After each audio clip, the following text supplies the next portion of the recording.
हमारे channel civil basics 21 में सभी का स्वागत है। आज का टॉपिक है स्ट्रेंथ ऑफ मटेरियल से या स्ट्रक्चरल मैकेनिक्स से relation between elastic constant E, G and K. ये तीन इलास्टिक कांस्टेंट होते हैं। इन कांस्टेंट्स के बीच में आपसी संबंध क्या है, इनके फार्मूले क्या है, रिलेशन क्या है, तो इनको ड्राइव करने के लिए सबसे पहले हम ले रहे हैं relation between Young's modulus E and modulus of rigidity जी।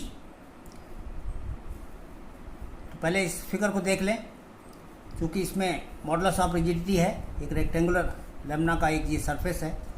इसकी सरफेस पर ये क्यों स्ट्रेस डेवलप किया गया है, शियर स्ट्रेस है। बॉटम में ये शियर स्ट्रेस यहाँ डेवलप हो जाएगी अपोजिट डायरेक्शन में, और इसके इन दोनों शियर स्ट्रेस के कारण ये ब्लॉक क्लॉकवाइज डायरेक्शन में घूमना चाहिए, परंतु ये ब्लॉक स्थिर है, इसलिए इसको संतुलित रखने के लिए एंटी क्लॉकवाइज डायरेक्शन में भी एक शियर स्ट्रेस डेवलप हो जाएंगे। तो इन दोनों फलकों पर इसके विपरीत इन दोनों का डायरेक्शन क्लॉकवाइज है, तो इन दोनों की डायरेक्शन एंटी क्लॉकवाइज यानी विपरीत दिशा में एक कपल्ड शियर स्ट्रेस डेवलप होते हैं। तो ये क्यू शियर स्ट्रेस इस पर भी कार्य करेगा, क्यू शियर स्ट्रेस यहाँ पर भी कार्य करेगा। और यहाँ हमने इसकी भुजा यूनिट मान ली है, इकाई मान ली है। तो जब इकाई मान ली है तो इस फलक का एरिया जो टॉप सरफेस होगी इस ब्लॉक की, वो भी हमारी 1/1 यानी 1 हो जाएगी। तो इसका एरिया 1 है। अब इसमें देखिए हमने दोनों डायगोनल पर विचार करते हैं। एक तो AC डायगोनल है और एक हमारा BD डायगोनल है। इस स्ट्रेस के कारण, इस स्ट्रेस के कारण ये ब्लॉक इधर को खींच रहा है। जब इधर को खींच रहा है तो इसके डायगोनल में, AC डायगोनल में लंबाई में वृद्धि हो जाएगी और ये हमारा यहाँ पहुँच जाएगा, ये D पॉइंट यहाँ पहुँच जाएगा। इस तरह से ये इस आकार में चेंज हो जाएगा। तो ये जब शेप हमारी इस तरह से बदल जाएगी तो यहाँ पर जो ये कोण बनेगा फाई, ये हमारी शियर स्ट्रेन होती है, ये हमारी शियर स्ट्रेस होती है। ये हम बेसिक चीज़ शियर स्ट्रेस की डेफिनेशन में भी पढ़ चुके हैं। अब हम यहीं इसी की मदद से हम ये डेरिवेशन कर रहे हैं। तो इसमें strain and Longi diagonal AC। अब हम AC जो हमारा डायगोनल था इसकी लंबाई बढ़ कर के AC डैश हो गई। पहले हमारी ओरिजिनल लंबाई कितनी थी, AC के बराबर। अब बढ़ जाने पर इसकी लंबाई AC डैश हो गई। तो इसमें स्ट्रेन कितना डेवलप हुआ इस डायगोनल में, डायगोनल की लंबाई में वृद्धि बटे प्रारंभिक लंबाई। तो डायगोनल की लंबाई में वृद्धि यानी AC डैश में से प्रारंभिक लंबाई AC घटा दो, तो AC डैश माइनस AC बटे प्रारंभिक लंबाई AC। ये लंबाई में वृद्धि हो गई बटे ये प्रारंभिक लंबाई है। यही हमारी डायगोनल AC की जो है में स्ट्रेन के बराबर हो जाएगी, यानी विकृति हो जाएगी। अब इसमें AC dash minus AC dash minus AC, ये AC भुजा जो है AC1 के बराबर भी होगी। यहाँ पर C1 बिंदु कौन सा है इसको पहले समझ लें। बिंदु C से AC डैश रेखा पर हमने परपेंडिकुलर ड्रॉप किया है और ये परपेंडिकुलर C1 पर आ रहा है। ये 90 डिग्री का एंगल है। यद्यपि थ्योरेटिकली ये बराबर नहीं है, लेकिन प्रैक्टिकली ये अप्रोक्सीमेट बराबर हैं। तो अप्रोक्सीमेट बराबर होने की वजह से ही हम AC के स्थान पर AC1 हमने माइनस एज्यूम कर लिया है। तो इसमें से जब हम ये घटा देंगे तो अंतर कितना बचेगा, C1 C डैश। तो इन दोनों का डिफरेंस हमने C1 C डैश लिख लिया है ऊपर, और नीचे AC जो यहाँ पर भुजा थी ये वही हो गई। अब यहाँ पर देखिए C1 C डैश ऊपर है, C1 C डैश ये भुजा है, ये इस पर परपेंडिकुलर है, ये 90 डिग्री का एंगल है। इसके हम इस कोण पर विचार करते हैं। इससे पहले हम इस एंगल को देखें। ये एंगल एक सीधा सीधा, ये बराबर भुजा, ये भी बराबर भुजा है, डायगोनल में लाया जाएगा तो ये 45 डिग्री का एंगल करेक्ट बन जाएगा। तो ये 45 डिग्री का है। इसकी लंबाई बढ़ जाने पर ये यहाँ जब पहुँच गया, इसकी लंबाई बढ़ गई, तब इस कोण में एक्चुअली कुछ कमी आ जाएगी। ये कोण उस केस में थोड़ा छोटा हो जाएगा 45 डिग्री से। लेकिन जो वास्तविक स्थिति होती है उस फिगर में एक्चुअली क्या होता है, C और C डैश ये दोनों बिंदु बहुत नज़दीक होते हैं। बहुत नज़दीक होने पर हम इस कोण को लगभग 45 डिग्री मान सकते हैं। तो ये लगभग 45 डिग्री के ही बराबर होता है इस बिंदु सी डैश के सी के बहुत नज़दीक होने पर। तो यहाँ पर नज़दीक होने की वजह से इसको 45 डिग्री माना जा सकता है। हम 45 डिग्री मानते हुए इस ट्रायंगल से हम इस भुजा का मान इस भुजा के पदों में ज्ञात कर लेते हैं। तो अब यहाँ से देख लीजिए, इसमें C1 C डैश बटे CC डैश ये बराबर जो है आधार बटे कर्ण हो जाएगा, यानी ये हमारा कॉस 45 डिग्री हो जाएगा। तो यहाँ से C1 C डैश बराबर CC डैश इंटू कॉस 45 हम लिख सकते हैं।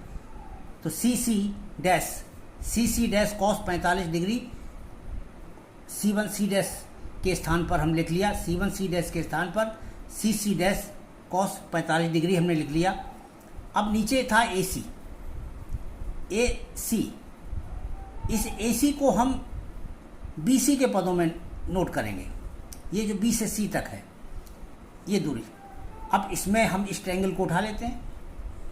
जब इस ट्रायंगल को उठा लेते हैं और ये कोण भी हमारा 45 है, तो ये भुजा बटे ये भुजा, ये हमारा कॉस 45 हो गया।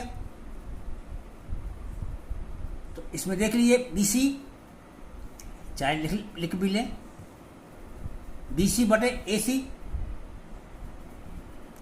बराबर कॉस 45, ये हम लिख सकते हैं। तो यहाँ से AC बराबर देखिए, चूंकि यहाँ क्वेश्चन में AC है, AC को BC के पदों में लिखना है, तो AC बराबर निकालिए कितना हो जाएगा। AC को इधर ले जाइए और cos 45 को नीचे लाइए, तो AC बराबर हो जाएगा BC बटे cos 45। तो AC का ये मान उठा करके हम यहाँ सब्स्टिट्यूट कर देते हैं। AC के स्थान पर BC बटे cos 45 यहाँ लिख लेते हैं। अब इसमें cos 45 यहाँ नीचे आ गया, ये ऊपर चला जाएगा तो cos स्क्वायर 45 हो जाएगा, और cos 45 का मान होता है 1/√2, और इसका स्क्वायर करेंगे तो 1/2 हो जाएगा। तो ये फार्मूला बन गया 1/2, और ये CC डैश बटे BC। तो 1/2 CC डैश बटे BC। अब देखिए 1/2 CC डैश बटे BC, इस भुजा और इस भुजा का अनुपात ये हमारा शियर स्ट्रेन होता था, जिसको कि हम फाई लिखते हैं, ये हम पीछे पढ़ चुके हैं। तो इसके स्थान पर हम फाई लिख लेंगे। ये हमारी शियर स्ट्रेन है, और शियर स्ट्रेन बराबर होती है stress upon modulus of rigidity. तो ये फाई बराबर Q/G के पदों में भी हम इसको चेंज कर सकते हैं। तो इस तरह से हमारा फार्मूला बन गया स्ट्रेन इन डायगोनल AC, यानी AC डायगोनल में जो स्ट्रेन है उसका मान किसके बराबर हुआ, Q/2G के बराबर हुआ। और ये हमारी इक्वेशन नंबर 1 है। ये इक्वेशन नंबर 1 यहाँ पर आ गई। अब इसके बाद जो है आगे देखिए, इस डायगोनल में जो हमारी लॉन्गिट्यूडनल स्ट्रेस डेवलप होगी, यहाँ तो हमने स्ट्रेन निकाला है डायगोनल में, इस डायगोनल में स्ट्रेन निकाला है, तो कुछ स्ट्रेस भी आएगी। स्ट्रेस को हम स्मॉल p से रिप्रेजेंट करेंगे, क्योंकि ये लॉन्गिट्यूडनल स्ट्रेस है। तो लॉन्गिट्यूडनल स्ट्रेस जो इसमें उत्पन्न होती है वो हमेशा शियर स्ट्रेस के बराबर होती है। हम जानते हैं कि shear stress on rectangular block, यानी अगर इस रेक्टेंगुलर ब्लॉक पर शियर स्ट्रेस कार्य कर रही हो तो ये उसके डायगोनल में जो स्ट्रेस उत्पन्न होगा उसके बराबर होगा। तो यहाँ पर shear stress on rectangular block is equal to direct stress in diagonal, इसके बराबर होगा। इसको या तो हम इसको डायरेक्ट मान करके यूज कर सकते हैं। इसे क्या लिखेंगे, P is equal to Q, यानी शियर स्ट्रेस डायरेक्ट स्ट्रेस के बराबर होगी। इसी को सिद्ध करने के लिए आप यहाँ देख लें, एक हम छोटा फिगर दूसरा बना ले रहे हैं। ये एक रेक्टेंगुलर ब्लॉक बना लिया, ये Q स्ट्रेस कार्य कर रहा है, ये Q स्ट्रेस कार्य कर रहा है। इन दोनों का रिजल्टेंट स्ट्रेस अगर हम निकालेंगे तो ये इस डायरेक्शन में जाएगा और इसकी वैल्यू हो जाएगी Q√2। ये सब 90 डिग्री के कोण है, इसलिए इन दोनों का रिजल्टेंट Q√2 के बराबर होगा। अब ये जो स्ट्रेस है ये फोर्स ये किस पर कार्य करेगा, क्योंकि एरिया इसका यूनिट है। यहाँ पर देखें पहले, ये Q क्या है, Q स्ट्रेस है और एरिया इसका इकाई है। तो एरिया इकाई होने की वजह से फोर्स की वैल्यू भी Q हो जाएगी। तो इसको हम फोर्स भी कह सकते हैं। ये फोर्स कितने एरिया पर कार्य कर रहा है, ये dB क्रॉस सेक्शन पर जो एरिया प्राप्त होगा उसके एरिया पर कार्य कर रहा है। तो इसकी लंबाई भुजा की कितनी है, ये एक है, तो इसकी भुजा की लंबाई √2 हो जाएगी। तो यहाँ पर जो एरिया प्राप्त होगा वो √2 × 1 के बराबर प्राप्त होगा। तो ये एरिया एट dB = √2 × 1 ये हो जाएगा। और ये फोर्स है, तो इस पर स्ट्रेस की वैल्यू क्या होगी, स्ट्रेस इन डायगोनल AC यानी P की वैल्यू क्या हो जाएगी, फोर्स बटे एरिया। फोर्स हमारा Q√2 है और एरिया हमारा √2 आ गया यहाँ से, तो ये कट गया, ये Q के बराबर ही हुआ, यानी स्मॉल p बराबर Q होता है। ये रिजल्ट हम डायरेक्ट लिख करके यूज कर सकते हैं, इसको यहाँ डिराइव करने की आवश्यकता नहीं है। ये हमने एक्स्ट्रा अलग से बताया हुआ कि ये किस आधार पर होता है, वरना हम इस रिजल्ट को सीधे प्रयोग कर सकते हैं। इस फार्मूले में Q के स्थान पर P लिख सकते हैं। अब यहाँ पर अगला स्टेप देखिए, total strain on diagonal AC। इस डायगोनल AC में जो टोटल स्ट्रेन कैसे कार्य करेगी, इसका भी कंसेप्ट समझिए। ये डायगोनल हमारा इस डायरेक्शन में है, इसकी लंबाई में वृद्धि हो रही है, इसमें टेंसाइल फोर्स कार्य कर रहा है। लेकिन जो दूसरा डायगोनल है BD, इसमें कंप्रेसिव फोर्स कार्य करेगा। वो कैसे कार्य करेगा, इन दोनों का रिजल्टेंट इधर को आएगा, इन दोनों का रिजल्टेंट इधर को आएगा, तो ये कंप्रेसिव फोर्स हो गया, इसके कारण इसकी लंबाई में कमी होगी। तो इसका जो लेटरल स्ट्रेन के फार्मूले के आधार पर इसके कारण इसकी लंबाई में भी वृद्धि होगी। जब ये डायगोनल कम होगा तो भी इसकी लंबाई बढ़ेगी, और जब इससे डायगोनल में खिंचाव उत्पन्न हो रहा है बाहर की ओर तो भी इसकी लंबाई बढ़ रही है। तो इस डायगोनल की लंबाई, AC डायगोनल की लंबाई दोनों कारणों से बढ़ रही है। इसलिए दोनों के कारण कुल स्ट्रेन कितनी हो जाएगी वो यहाँ पर निकालनी है। Total strain on diagonal AC will be 1P/E। पहले तो इसी डायगोनल में जो प्रतिबल है वो तो P/E के बराबर हो जाएगा। P स्ट्रेस है और ये यंग्स मॉडुलस है, तो स्ट्रेन इतनी हो गई। अब जो दूसरे डायरेक्शन में जो दूसरा डायगोनल है, ये इस डायगोनल में जो प्रतिबल उत्पन्न हो रहा है, प्रतिबल हमारा P ही है और P/E ये स्ट्रेन हो गया। इस स्ट्रेन का 1/m गुना स्ट्रेन हमारी इस डायगोनल में आ जाएगी। ये दोनों स्ट्रेन आपस में जुड़ करके रिजल्टेंट स्ट्रेन हमको AC डायगोनल की दिशा में प्राप्त हो जाती है। तो AC की दिशा में जो रिजल्टेंट स्ट्रेन है वो ऐसे लिख लेंगे, ये P/E ये तनाव के कारण, और ये दूसरे डायरेक्शन में जो हमारा संपीड़न उत्पन्न हुआ है उसके कारण लेटरल स्ट्रेन है। इन दोनों को जब सॉल्व करेंगे तो P/E कॉमन हो गया, 1 + 1/m हो गया ब्रैकेट के अंदर। ये हमारी टोटल स्ट्रेन है, और टोटल स्ट्रेन हम ऊपर निकाल चुके हैं पहले फार्मूले से, Q/2G के बराबर है। तो ये टोटल स्ट्रेन के स्थान पर हम Q/2G लिख लेंगे। ये बराबर P/E ब्रैकेट में 1 + 1/m के बराबर हो गया।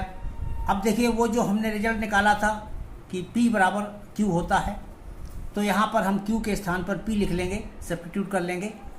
जब हमने यहाँ पर P सब्स्टिट्यूट कर लिया तो अब इस फार्मूले से P यहाँ कट जाएगा। E को इधर ले आइए और 2G को इधर ले आइए, तो E बराबर 2G × 1 + 1/m। बस यही हमारा एक फार्मूला है, ये डिराइव होकर के आ गया, relation between E and G। तो E और G के बीच में जो ये रिलेशन है, ये हमारा फार्मूला ड्राइव हुआ। ये पहला रिलेशन है, तो मेनली 1 यहाँ पर रखिए, यहाँ पर इसको रिलेशन 1 मत रखिए। तो इस तरीके से ये हमारा E बराबर ड्राइव हो जाता है, तो relation between E and G। इसको ड्राइव कर लेने के बाद हम अगला स्टेप है relation between E and K। अब E और K के बीच में रिलेशन स्थापित करना है। इसके लिए अभी पिछले वीडियो में हम पढ़ चुके हैं कि वॉल्यूमेट्रिक स्ट्रेन EB बराबर Px + Py + Pz/E ब्रैकेट में 1 - 2/m के बराबर होता है। अगर इसमें हमारे Px, Py, Pz बराबर हैं, स्मॉल p के बराबर, तो यहाँ पर 3p हो जाता है। EB = 3p/E ब्रैकेट में 1 - 2/m। तो ये तो रिलेशन हम वेल नॉन अच्छी तरह से जानते हैं। अब इसके बाद देखिए डेरिवेशन क्या है। ये क्या है, वॉल्यूमेट्रिक स्ट्रेन है। जब ये वॉल्यूमेट्रिक स्ट्रेन है तो इसको स्ट्रेस अपॉन बल्क मॉडुलस के पदों में लिख सकते हैं। तो इसका स्ट्रेस हमारा हो गया कितना P, और ये बल्क मॉडुलस K हो गया। तो EB के स्थान पर हम P/K लिख सकते हैं, क्योंकि नॉर्मल स्ट्रेस P ही है। तो P/K ये हो गया, ये 3P/E है। तो यहाँ से P से P कट गया। अब ये E को इधर पक्षांतर कर दीजिए और K को इधर पक्षांतर कर दीजिए। तो E बराबर 3K यहाँ पर बन जाएगा, E बराबर 3K और ब्रैकेट में 1 माइनस 2/m। इस तरह से E और K के बीच में ये हमारा दूसरा रिलेशन प्राप्त हो जाता है। ये हमारे दो रिलेशन प्राप्त हो गए। पहला था E और G के बीच में, दूसरा है E और K के बीच में। अब तीसरा रिलेशन हम और ड्राइव करते हैं, relation between E, G and K। एक ऐसा फार्मूला जिसमें ये तीनों कांस्टेंट आ रहे हों। हाँ, उस कांस्टेंट में इस m नहीं होना चाहिए, ये कंडीशन है। केवल ये तीन चीज़ें आ रही हों। तो यहाँ पर हमको हमारा ऑब्जेक्ट क्या हो गया कि इक्वेशन नंबर 1 और इक्वेशन नंबर 2 या रिलेशन 1 और रिलेशन 2 जो है उसमें से 1/m की वैल्यू एक फार्मूले से निकाल के दूसरे में सब्स्टिट्यूट कर देंगे और इसको सॉल्व कर लेंगे, तो वही हमारा रिलेशन हो जाएगा। बेसिक कंसेप्ट हमारा सिंपल है, eliminating 1/m from the equation 1 and 2। यानी इक्वेशन 1 और 2 जो दो रिलेशन अभी हमने ड्राइव किए हैं उनमें से 1/m को एलिमिनेट करना है, उसी से हमको रिक्वायर्ड इक्वेशन प्राप्त हो जाती है। तो फ्रॉम इक्वेशन 1 इक्वेशन से 1/m बराबर E/2 माइनस 1 के बराबर होगा। आप एक बार इक्वेशन देख लें, ये स्पष्ट हो जाएगा। ये हमारी पहली इक्वेशन है। इस इक्वेशन में 1/m का मान निकालना है, तो पहले तो 2g को नीचे ले आइए। तो E/2g यहाँ लिखिए नीचे, E/2g और यहाँ पर -1। तो E/2g माइनस 1 के बराबर ये 1/m हो गया यहाँ पर। अब इसके बाद 1/m की यही वैल्यू इक्वेशन 2 में सब्स्टिट्यूट कर दीजिए। इक्वेशन 2 देखिए यहीं पर लिखी हुई है, इसको लिख लीजिए। E यही रखिए इधर, ये 3K ऐसा ही रखिए।